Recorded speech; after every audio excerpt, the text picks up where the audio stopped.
Très heureuse de vous retrouver sur Chérifla TV. Bienvenue dans cette édition dont voici les titres. Le Mali vient d'abriter les 14 et 15 novembre la 8e conférence islamique des ministres de l'enseignement supérieur et de la recherche scientifique sous les thèmes enseignement supérieur, qualité et adéquation. C'était en présence du Premier ministre, les membres du gouvernement, le gouverneur et du maire du district de Bamako ainsi que les corps diplomatiques au Mali.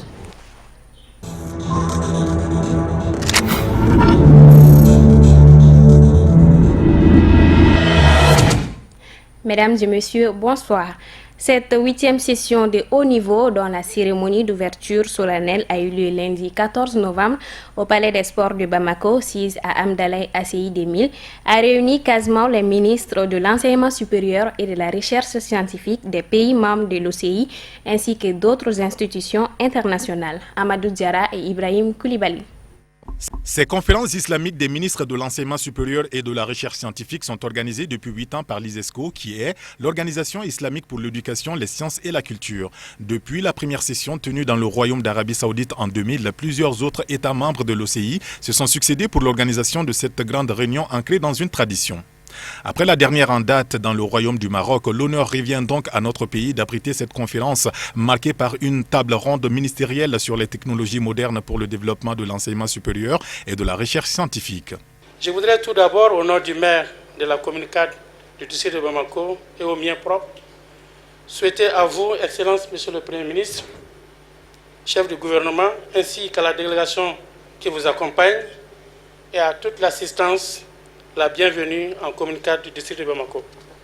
Excellence, Monsieur le Premier ministre, Mesdames et Messieurs les ministres, distingués invités, la présente cérémonie qui nous réunit ce matin, 14 novembre 2016, 8e du genre, traduit la volonté des plus hautes autorités à faire de l'éducation le moteur de développement de notre pays. Dans son allocution, Madame le ministre de l'Enseignement supérieur et de la Recherche scientifique met en exergue le caractère hautement significatif de cette conférence, un espace d'échange afin de trouver les solutions idoines aux grands défis de l'heure.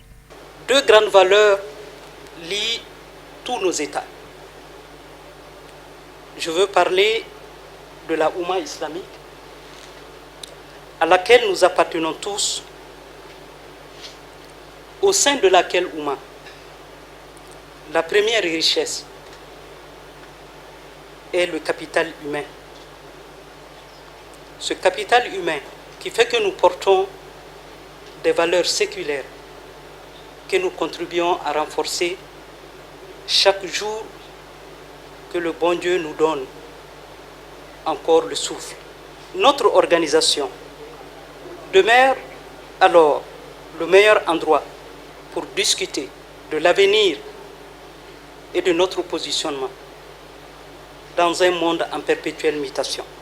Nous ne pourrons véritablement porter notre patrimoine commun sans mettre en valeur et sans développer la connaissance et le savoir.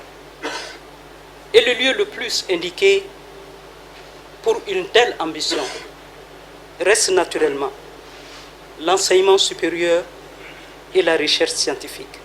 Le Premier ministre malien a tenu à exprimer le soutien du président de la République par un message de fraternité, d'amitié et de solidarité. Ibeka, qui avait souhaité être présent mais empêché par les circonstances et les charges de son calendrier. Je voudrais seulement délivrer le message du président lui-même. Un message qu'il adresse à toutes les personnalités ici présentes. Celles qui sont venues d'ailleurs, celles qui sont du Mali. À toutes ces hautes personnalités pétries de la science et de la recherche scientifique.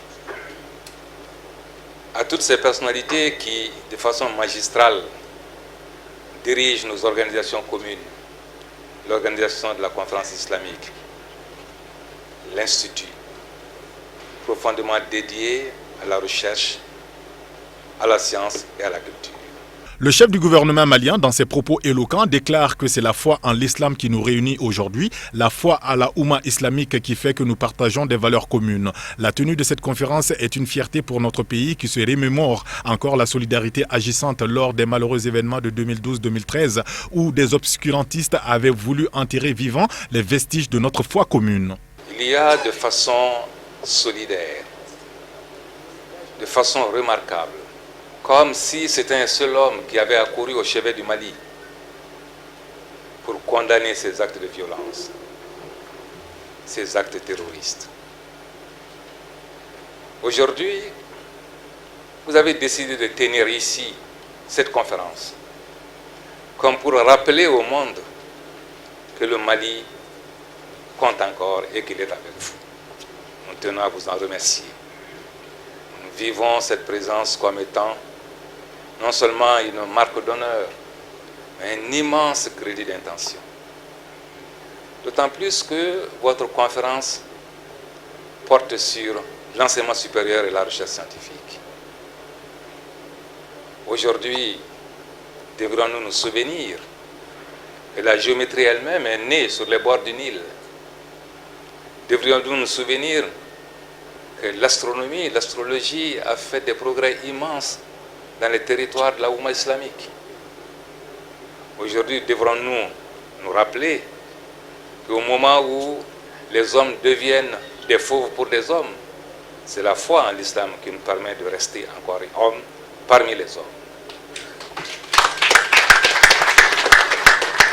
Cette cérémonie d'ouverture a pris fin par la remise des prix ISESCO à des lauréats africains. La plus haute distinction, le trophée de l'écution d'or de la conférence islamique des ministres de l'enseignement supérieur et de la recherche scientifique, est décerné au président Ibrahim Boubacar Keïta, reçu par le premier ministre Modibo Keïta. L'ISESCO est l'organisation islamique pour l'éducation, les sciences et la culture, initiatrice des conférences islamiques des ministres de l'enseignement supérieur et de la recherche scientifique. Son directeur général a tenu à remercier aussitôt après cette séance d'ouverture les autorités maliennes pour leur présence et soutien de cette 8e édition. Amadou Diara et Ibrahim Koulibaly. I thank His Excellency the President of the Republic and the Premier Minister and the Je remercie Son Excellence Monsieur le Président de la République, le Premier ministre du Mali et tout le peuple malien de nous avoir accueillis ici au Mali. Mali est un important membre de l'OCI. Et quand nous venons au Mali, nous sommes chez nous. Les Maliens sont très hospitaliers et très amicaux. Et nous les remercions et nous vous souhaitons tout le meilleur. Merci. Thank you very much. Thank you. Bon, comme d'habitude, le Mali, c'est un grand pays. L'organisation, elle était super. L'accueil chaleureux de tout le monde. Moi, je suis ici depuis 3 ans et j'ai toujours vécu la même chose partout, dans tous les sommets, les congrès qu'il était passé ici. Mais spécialement aujourd'hui, c'est une grande confiance au Mali d'avoir accueilli une conférence de cette importance de pays islamique. Bien sûr, le fréquente visite de tous les responsables du monde entier, y compris la conférence d'aujourd'hui et la conférence qui va prendre place au mois de janvier, ça ajoute et ça aide 100% pour plus de stabilité, plus de sécurité au Mali, qu'à la fin, c'est un pays, c'est une grande nation, c'est un pays historique et je pense que dans le futur proche, très proche, le Mali est revenu à jouer son rôle essentiel parmi l'Afrique, notamment l'Afrique de l'Ouest, et dans le membre de nations islamiques dans le monde entier. Moi, je pense que c'est une excellente chose. D'abord que notre pays abrite une conférence de ce niveau, c'est une excellente chose dans la situation que nous vivons, dans l'environnement actuel de notre pays. Je pense que c'est une marque de confiance dont nous avons besoin. Et donc de ce point de vue-là, on ne peut que saluer et remercier les organisateurs, l'ISESCO, d'avoir bien voulu organiser ça à Bamako, pour montrer que Bamako est une destination fiable. À part ça, je pense que le fait qu'on ait vu autant d'hommes de science récompensés, primés, je pense que c'est une excellente chose parce que ça va donner un repère à notre jeunesse, c'est-à-dire des modèles à suivre pour notre jeunesse. Ça aussi, c'est une excellente chose. Cette conférence, d'abord, tenue à Bamako, est un grand honneur pour le Mali. Quand on sait tous les préjugés sur notre pays en matière de sécurité, c'est le monde tout entier qui est maintenant devenu moins sûr. Donc la question sécuritaire ne devrait pas être un facteur limitant. pour nous les Maliens d'avancer et d'aller de l'avant. La tenue de cette rencontre témoigne encore une fois de plus que le peuple malien veut se mettre debout et doit se mettre debout et est en train de sortir petit à petit de cette grande crise. C'est également très significatif puisqu'il s'agit de la Oumma islamique dont le Mali est un pays assez emblématique quand on sait toutes les preuves du rayonnement de la civilisation islamique ici au Mali. En témoignent les manuscrits qui renferment beaucoup d'informations scientifiques, technologiques et sociales en la matière. Quand la ville de Tombouctou, de Djenné sont des villes de référence et de culture pour la Oumma islamique, c'est la continuité de cette aventure humaine aujourd'hui, mais qui se traduit dans le domaine des sciences et des technologies. Comment encore renforcer la Oumma islamique avec les acquis de la science et de la technologie en s'appuyant exclusivement sur l'enseignement supérieur et l'éducation, qui constituent des espaces standardisés, structurés de développement de la connaissance, de la science et de la technologie. 90 pays membres de l'OCI et organisations arabes, a priori les membres de l'ISESCO au nombre de 63 pays observateurs ont pris part à cette 8e conférence islamique des ministres de l'enseignement supérieur et de la recherche scientifique dans notre capitale. Les travaux se sont achevés ce lundi soir sous de bons auspices au Palais des Sports de Bamako. Pour boucler la boucle, le ministre de l'Enseignement supérieur et de la Recherche scientifique a tenu à respecter la légendaire tradition d'hospitalité malienne en offrant aux délégations étrangères une grande soirée dînatoire. C'est aux alentours des 21h que les convives se sont retrouvés au Radisson Blu Hotel de Bamako autour d'un dîner sous les notes musicales de l'ensemble instrumental aussi vieux que le Mali indépendant. Tout un symbole pour magnifier la culture malienne et réaffirmer la reconnaissance des autorités maliennes à l'endroit des invités de marque de cette conférence. Voici les sentiments de satisfaction de Madame le ministre au micro d'Amadou Diarra. Nous avons tenu, après une journée très chargée, d'offrir un dîner à tous les participants pour encore réaffirmer notre accueil légendaire à l'endroit de tout un chacun. Aussi pour boucler la journée en toute beauté avec notre légendaire ensemble instrumental qui montre toute la fraternité du Mali, l'accueil du Mali à travers ses différentes chansons. C'est ce qu'on a tenu ce soir à faire aussi. Donc ça s'inscrit dans notre tradition très profonde, très humaniste qu'on a voulu magnifier. Après tout, nous sommes une vieille terre d'accueil de tradition. C'est la démonstration de tout cela à travers cette soirée. La 8e édition va dans le sens de renforcement de la science et de la technologie dans les pays membres de l'ISESCO, plus particulièrement dans tous les pays de la Oumma islamique. Nous avons mis ensemble nos réalisations et nous nous sommes projetés encore pour 2 années de travail afin de consolider les acquis, mais aussi pour anticiper et proposer des solutions sur les grandes questions telles que le changement climatique, telles que l'éducation des enfants, la question de l'emploi des jeunes. Donc chaque pays a sa stratégie, mais l'ensemble des stratégies va constituer une plateforme qui va aider tous les pays à avancer dans le même sens. Les chefs d'État et de gouvernement sont attendus à Marrakech, au Maroc, où se tient la 22e conférence des Nations Unies sur le climat. La question sur le financement de la lutte contre les changements climatiques et de l'adaptation dans les régions qui souffrent sera au cœur des débats. Commentaire Ousmane Sogouri. Des dizaines de chefs d'État et de gouvernement sont attendus à Marrakech aujourd'hui pour la 22e conférence des Nations Unies sur le climat. Ce grand rendez-vous sera l'occasion d'envoyer un message à Donald Trump Car si jamais les États-Unis décident de ne plus rien faire pour sauver le climat, tous les autres pays devront alors redoubler d'efforts. François Hollande espère notamment tirer son épingle du jeu. Cette COP22 censée mettre sur les rails l'accord de Paris, tous les participants attendent impatiemment l'arrivée des chefs d'État et de gouvernement, avec leurs ministres, en espérant qu'ils affirmeront encore une fois haut et fort qu'ils tourneront le dos aux politiques climaticides, avec ou sans Donald Trump, qui fait peser de sérieuses menaces sur l'accord de Paris. L'un des grands thèmes du rendez-vous, comment financer la lutte contre les changements climatiques et l'adaptation dans les régions qui souffrent déjà. Les chefs d'État sont particulièrement attendus sur ce point qui concerne l'aide aux pays pauvres. Les ONG présentes à Marrakech attendent néanmoins ramener le président français, lui aussi à son bilan, car la France peut mieux faire. Par exemple, sur des thèmes comme la transition énergétique, l'abandon des énergies fossiles, comme le charbon pour se tourner vers des énergies renouvelables. Beaucoup de travail attendent donc les négociateurs et décideurs cette semaine pour cette COP de l'action, comme l'on dit ces jours-ci à Marrakech.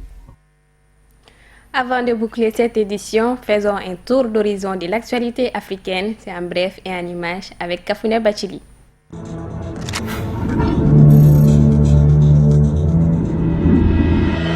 Le Burundi ne veut plus du médiateur choisi par les Nations Unies. Le Britannique d'origine marocaine Jamal Benomar. Le gouvernement burundais a envoyé une lettre au secrétaire général de l'ONU pour demander son remplacement. Le chef de l'État burundais prend à témoin la communauté internationale de l'évolution positive de la situation dans ces pays. C'est une façon de dire que le Burundi est déjà sorti de la crise comme son gouvernement le martèle depuis un certain temps. Pierre Nkurunziza dit donc souhaiter les consultations tous azimuts entre le gouvernement du Burundi et les deux secrétaires généraux, l'entrant et le sortant, en vue de la désignation du successeur de Jamal Benomar. Aucune raison dans la lettre pour justifier le remplacement de l'envoyé spécial de l'ONU.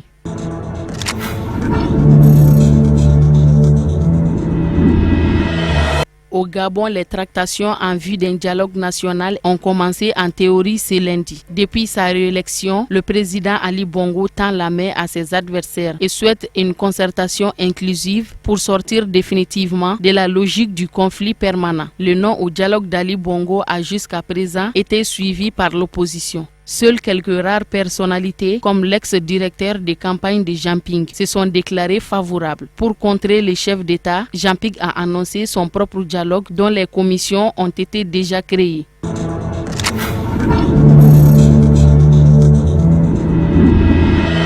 En Mauritanie, le procès en appel des militants anti-esclavagistes a débuté ce lundi dans la ville de Zouérat, dans le nord du pays. En première instance, il avait été condamné à des peines allant à 3 à 15 ans de prison. Sur les bancs des accusés, se sont retrouvés 13 militants de l'initiative pour la résurgence du mouvement abolitionniste IRA et 7 habitants du bidonville Aksar, dans le centre de Nouakchott, dont les déplacements forcés par les autorités le 29 juin avaient provoqué des heurts entre les manifestants et la police. Le procureur a quant à lui insisté sur le flagrant délit pour engager le tribunal à maintenir les premières condamnations. Des circonstances de flagrant délit que conteste la défense.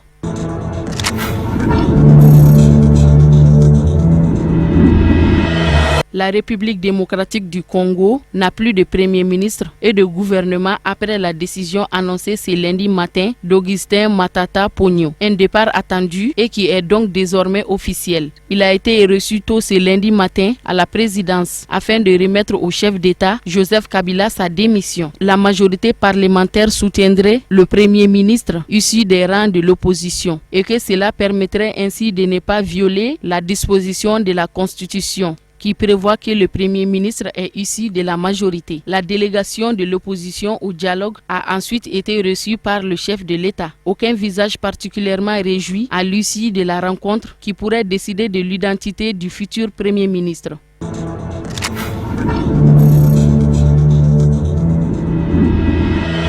Le président bissau-guinéen José Mario Valls a annoncé hier lundi la démission du gouvernement dirigé depuis juin par le Premier ministre Bakirou Dia. Dans un message à la nation, le président a ajouté qu'il formera une nouvelle équipe. C'est le 4e gouvernement démis en espace de 2 ans. Aucun consensus n'est encore trouvé pour la nomination des nouveaux premiers ministres. Mais le président José Mario Valls a déclaré qu'il assumera ses responsabilités pour choisir dans les prochaines heures une figure ayant sa confiance. Sa décision a été justifiée par le fait que le premier ministre Bakirou Dia n'a pas réuni à faire voter au Parlement son programme de politique générale.